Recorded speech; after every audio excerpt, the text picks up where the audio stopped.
In order to understand image formation by spherical mirrors, we need to know some standard ray diagrams. So there are 4 standard ray diagrams. Let us understand one by one. So the first case is a condition when the ray of light passes through C. Any line that passes through C and falls on the spherical mirror, whether concave or convex, then that line acts as normal. So when there is a light ray that passes through C, will also be a normal. That means this will be the case of normal incidence.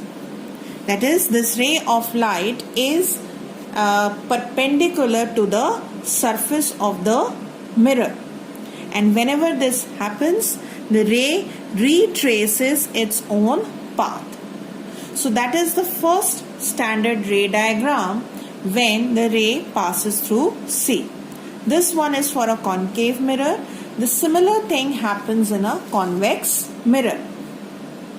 Here, when the ray of light falls on the mirror in such a way that on extending the light ray, it appears that the light ray is passing through C, then in this situation, the ray will retrace its own path and it will appear that the ray is originating from C itself.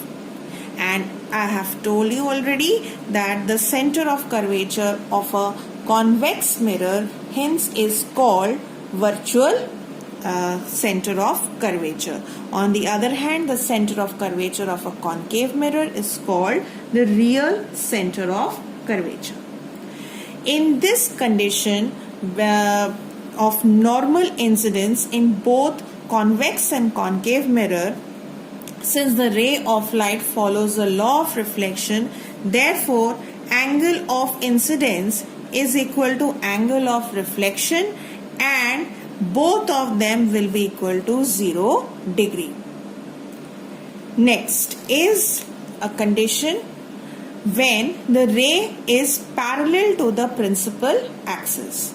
So this also we have done earlier, that whenever a ray is falling on the mirror and is parallel to the principal axis, then it will converge at a point in case of concave mirror and it will seem to diverge in case of convex mirror.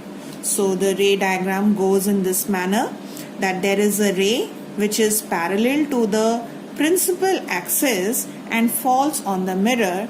Then in case of a concave mirror which is converging in nature, the ray will pass through a certain point on the principal axis and this is called focus.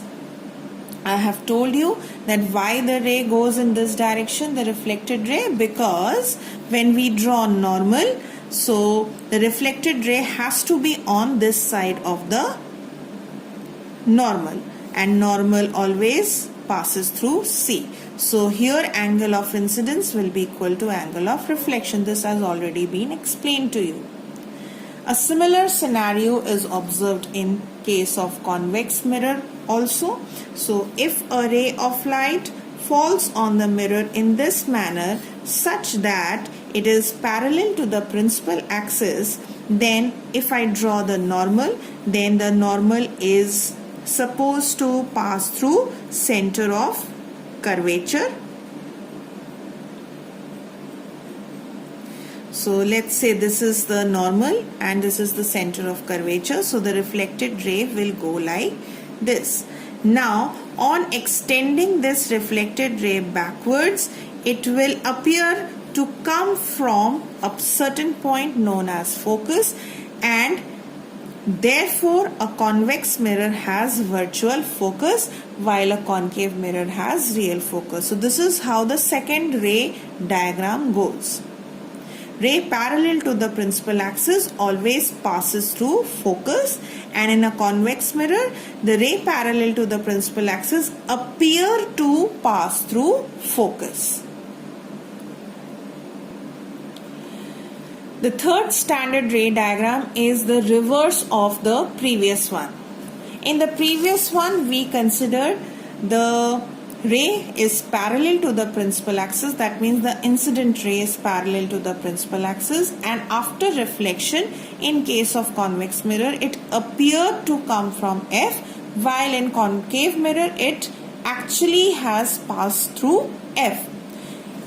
The third ray diagram here is reverse. That means now we have a ray which is passing through focus. So let's see first of all for a concave mirror, and then we will see what happens in a convex mirror.